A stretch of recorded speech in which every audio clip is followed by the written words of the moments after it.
there will be more and more of that in the future. They have the technology and whatnot, they meaning whomever chooses to do it, and a lot of people will be able to do it. So the truth will get lost about a lot of things, except just the printed word that somebody's already had in his or her possession, which is why I tried to rush to get my books out. I mean, in fact, it was more of a rush job than anything than I desired it to be, because I wanted the printed word to be out here at least before someone even begins to distort that, because they'll be able to do things with the printed word. Insert a word here, take out a word there, change the meaning altogether in a book that's supposed to be already out there in standard. Photographs.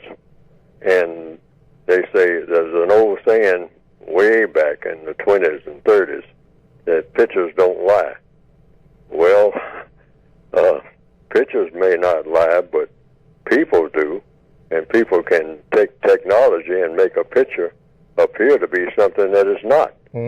Have people, and you've probably seen that recently, or maybe not so recently, because it's been around a while, I understand, where you can have one person standing to another person in a photograph, and that person doesn't even know that person. And or you can actually have two people in a picture, and then you can describe what's going on, and the description of what's going on doesn't really fit what really happened at all. Yes, sir. And I'll give an example of that. I went to a meeting one day, and there was plenty of seats all around the place. It was a huge place. And so I just picked out a seat kind of away from everybody, and sort of, because I was doing some reading and whatnot, and I wanted to be where I wouldn't be disturbed. Plus, I was taking notes and listening to the speakers up at the podium. And a person came and sat beside me. And out of all the seats that were there, they came and sat right beside me. And so I thought that was odd, but then, I expect odd things to happen. So then I had to go somewhere for some reason, and I went away. I got up and left and went away for a few minutes, and then I came back. I think I went to get some paper or something to write on.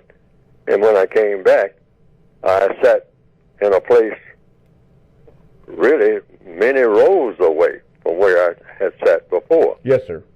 And so then in a little while, when the place began to fill up, the same person came and sat beside me again. And then I noticed someone off distance taking a picture. And I say, oh, this is a setup. That's the conclusion I came to immediately.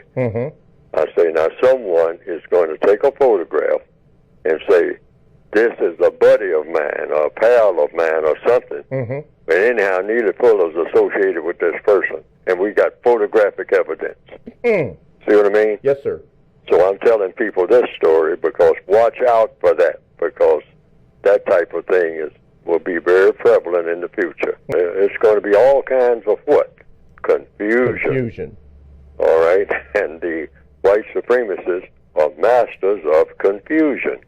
And they can cause all kinds of confusion and have people going at each other and have people, going with each other, and whatnot, and say that this person is matched with that person, and it can be all over the place in no time. They can do it all in just a flash almost, and just cause mass confusion worldwide in a whole lot of different type of settings. They might even have something already computerized in place where they just hit a button, and they can cause mass confusion all over the world, saying this person was in this place, and the person was actually in Buffalo, New York, but the way the setting will be, it will look like the person is in Indonesia.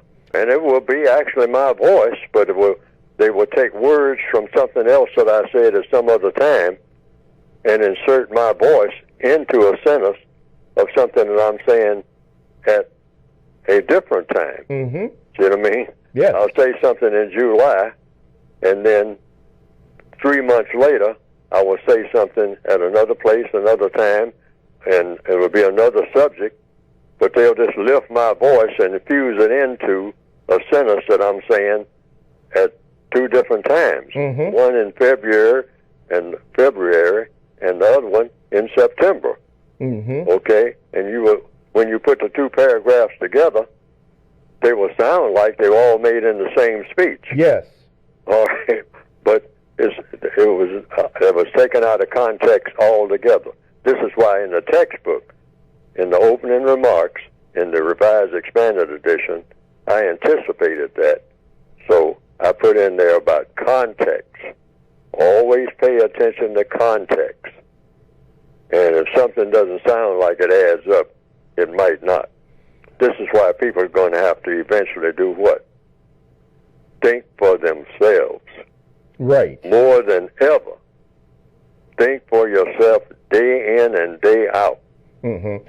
Don't just jump forward with everything you hear in the news and all like that, because there's one thing that President Donald Trump has said, a term that he uses quite frequently, that is true. Even people who don't particularly like, you might say, President Donald Trump, he tells the truth about some things, even though a lot of people say he's a great liar. But even at that, everybody tells the truth about some things sometimes, yes, if they're here long enough. Mm-hmm. Mm-hmm. Okay? So it's the term that he uses. He says fake. F-A-K-E. He uses that word a lot. Fake, fake. Well, in the system of white supremacy, a whole lot of things are fake.